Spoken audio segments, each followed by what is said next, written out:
Portugal estava em África, mas será que mandava? Um império pode permanecer 4 séculos num continente sem controlar, durante todo esse tempo, os territórios que dizia possuir? Parece uma contradição. Mas é exatamente essa contradição que muda grande parte da história da presença portuguesa em África.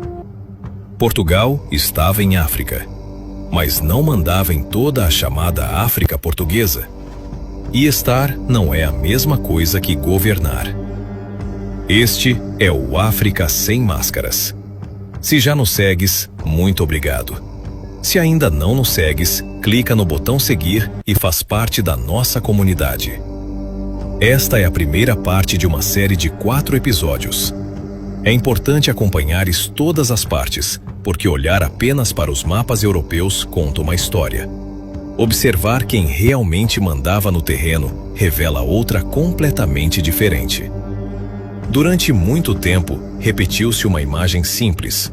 Os portugueses chegaram no século XV e, a partir daí, passaram 400 anos governando enormes territórios africanos. Mas há um problema. Durante grande parte desse período, a presença portuguesa estava concentrada em ilhas, fortalezas, feitorias, cidades costeiras, comunidades comerciais e alguns postos no interior.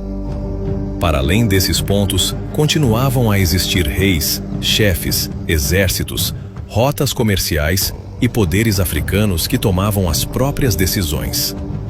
Então, quem sustentava a presença portuguesa onde ela realmente existia?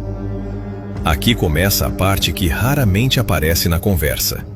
Africanos negros, mestiços e os chamados Filhos da Terra. Presta atenção. Até o final do século XIX, permanecer em várias regiões da África tropical podia ser extremamente perigoso para muitos europeus, devido a doenças como a malária, a febre amarela, a doença do sono, a cólera e a varíola. Como poderia, então, uma população europeia reduzida administrar durante séculos uma presença espalhada por milhares de quilômetros de costa? Não podia fazê-lo sozinha. De acordo com várias fontes históricas, ainda no final do século XVIII, a população branca nos espaços africanos ligados a Portugal seria de apenas alguns milhares. A esmagadora maioria da população era africana. Mas não estamos a falar apenas de africanos governados por portugueses. Muitos falavam português, eram católicos, comerciantes, militares, sacerdotes, funcionários e membros de famílias ligadas à coroa durante várias gerações.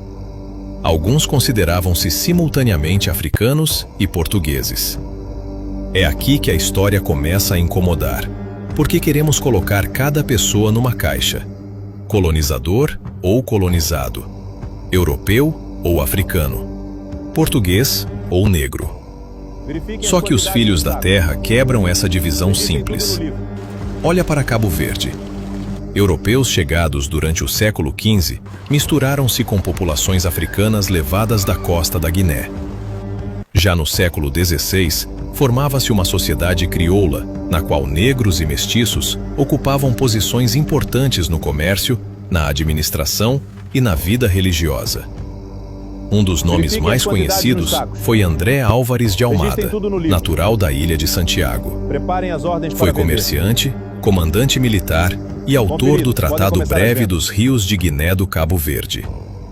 Era um homem nascido em África que participava diretamente nas estruturas políticas e comerciais do Império. Mas espera, porque há outro episódio que destrói uma imagem ainda muito repetida.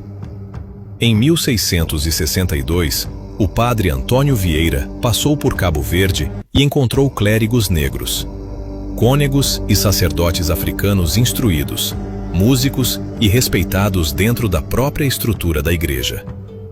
Século XVII. África. Homens negros ocupando posições numa das instituições mais poderosas do mundo português. O império podia chamar-se português, mas em África, muitos dos que o faziam funcionar também eram africanos. E guarda esta frase, porque ela ficará ainda mais desconfortável nas próximas partes. Reconhecer essa participação africana não significa negar a violência colonial. Significa admitir que o poder era mais complexo do que uma pequena minoria europeia simplesmente comandando tudo e todos durante 4 séculos. Na segunda parte, vamos para Cacheu, Casamansa e São Tomé. Vais conhecer um homem negro, nascido em África, que chegou a comandar em nome de Portugal, e uma mulher africana que acumulou terras, riqueza e pessoas escravizadas. Não percas essa continuação. Deixe sua opinião nos comentários e te vejo no próximo vídeo.